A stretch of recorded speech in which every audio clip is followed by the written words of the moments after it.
एक रामू नावाचा टोपीवाला गावामध्ये मस्त टोप्या विकत फिरत असतो. पण तो खूप दमलेलाही असतो. त्याला समोर झाड दिसताच तो धावत सुटतो आणि झाडाखाली थोडीशी विश्रांती करू हा विचार करून तिथे गाढ झोपी जातो.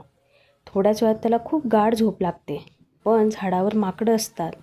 ते खाली उतरून त्याच्या सगळ्या टोप्या घेतात आणि आपल्या डोक्यात घालून त्या टोप्या पण इकडे तिकडे फेकायला सुरुवात करतात. माकडं सगळे टोप्या घालून झाडाला चढून जातात. तेवढ्यात टोपीवाल्याला जाग येते.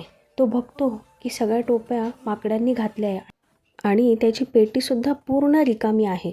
तो इकडे तिकडे बघायला लागतो. माकडं नुसतं त्याच्यासमोर उड्या मारत असतात. तो खूप गोंधळून जातो की आता काय करायचं, म्हणून तो त्या माकडांवर खूप चिडतो आणि माझ्या टोप्या मला परत करा म्हणून सतत त्यांना खेकसत असतो.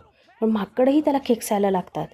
तेवढ्यात त्याला जमिनीवर पडलेले दगडं दिसतात आणि त्याला एक आयडिया येते की यांना दगडं मारूया. म्हणून तो त्यांना दगडं मारायला जातो. पण माकड त्या दगडांच्या बदल्यात त्याला आंबे मारून फेकतात झाडावरचे. त्यामुळे त्याला आयडिया येते आणि तो स्वतःचीच टोपी पेटीत टाकतो. ते बघून माकडंसुद्धा त्यांच्या टोप्या पेटीत टाकतात आणि माकडं पळून झाडाला चढून जातात. टोपीवाला खूप खुश होतो आणि आपली पेटी डोक्यावर ठेवतो आणि आनंदाने टोप्या विकायला निघून जातो.